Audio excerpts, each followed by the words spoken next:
창세기 37장 10절에서 11절입니다. 그가 그의 꿈을 아버지와 형들에게 말하매 아버지가 그를 꾸짖고 그에게 이르되 내가 꾼 꿈이 무엇이냐? 나와 내 어머니와 내 형들이 참으로 가서 땅에 엎드려 내게 절하겠느냐? 그의 형들은 시기하되 그의 아버지는 그 말을 간직해 두었더라. 요셉은 하나님의 특별한 선택을 받았습니다. 만약 우리 주변에 요셉 같은 사람이 있다면 우린 축복해주고 싶은 마음보다 질투심이 먼저 생길 겁니다. 하나님은 다른 사람만 잘해주시고 나에 대해선 관심이 없는 것 같을 때 우리 마음은 불편해질 수 있습니다. 이런 시험이 찾아오면 잘 넘겨야 합니다. 다른 사람과 비교하면 영적 침체기를 벗어날 수가 없습니다. 다른 사람은 다른 사람의 길이 있고 나는 나의 길이 있는 겁니다. 내가 집중해야 할 건 하나님이 나를 어디로 이끄시는지, 나의 사명은 무엇인지, 하나님께 집중해야 막혔던 길이 열리는 겁니다. 그런데 이 길에도 함정이 있습니다. 그건 영적인 교만입니다. 하나님의 특별한 사랑을 받으면 나도 모르게 교만해집니다. 신비 체험을 자랑하고 싶어지고 내가 다른 사람보다 영적으로 더 우월하다는 우월감에 빠질 수가 있습니다. 요셉은 2번이나 꿈을 꿉니다. 이 꿈들의 특징은 해석할 필요가 없다는 겁니다.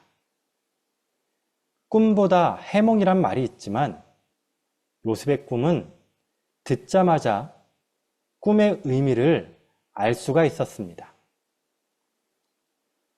첫 번째 꿈은 곡식단의 꿈입니다. 요셉의 곡식단은 일어서고 형들의 곡식단은 요셉의 곡식단을 둘러서서 그에게 절하는 꿈입니다. 두 번째 꿈은 해와 달과 11개의 별이 요셉에게 절하는 꿈입니다. 듣기만 해도 알 수 있는 꿈의 의미를 요셉은 자랑하고 다녔습니다. 문제는 그의 태도입니다. 요셉은 형들에게 이렇게 말했습니다. 청하건대 내가 꾼 꿈을 들으시오. 들어달라고 부탁한 것도 아닙니다. 권유한 것도 아니고 형들에게 명령합니다. 형들은 너무 화가 나서 따졌습니다. 너가 참으로 우리 왕이 되겠느냐? 참으로 우리를 다스리겠느냐? 형들이 이렇게 반발을 했는데도 요셉은 자중하지 못하고 두 번째 꿈도 자랑하고 다닙니다.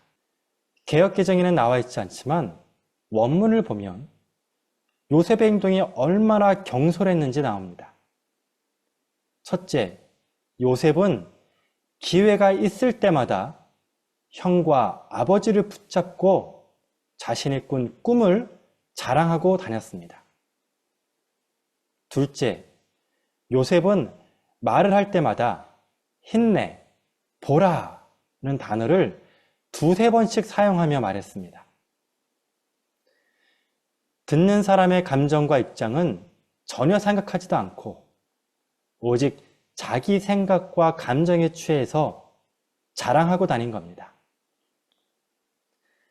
성숙하지 못했던 요셉의 인격을 단적으로 보여준 말씀입니다. 이렇게 요셉이 계속 자랑하고 다니자 형들의 감정은 극단으로 치우칩니다.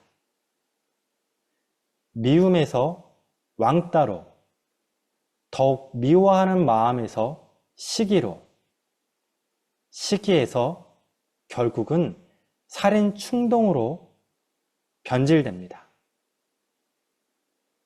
야곱 역시 요셉을 꾸짖었습니다. 그러나 야곱은 요셉의 말을 마음에 담아둡니다. 그 이유는 하나님 때문입니다.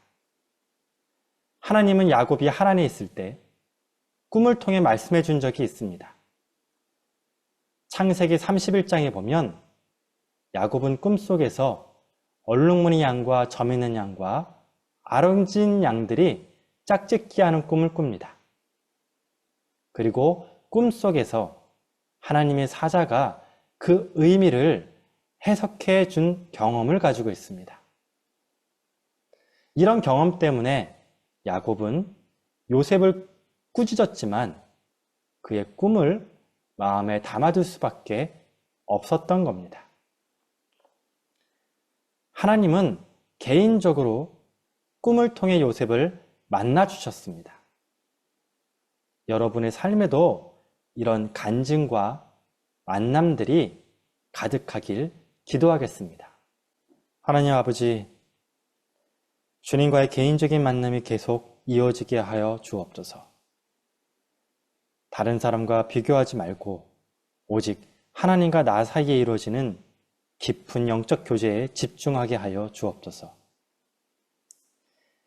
주님이 주시는 영적 체험으로 확신에 찬 신앙생활을 하게 하여 주옵소서. 그러나 그 경험이 교만으로 자리 잡지 않게 하시고 영적 체험이 많아질수록 더 겸손하게 주님을 따르게 하여 주옵소서. 예수님의 이름으로 기도드립니다. 아멘.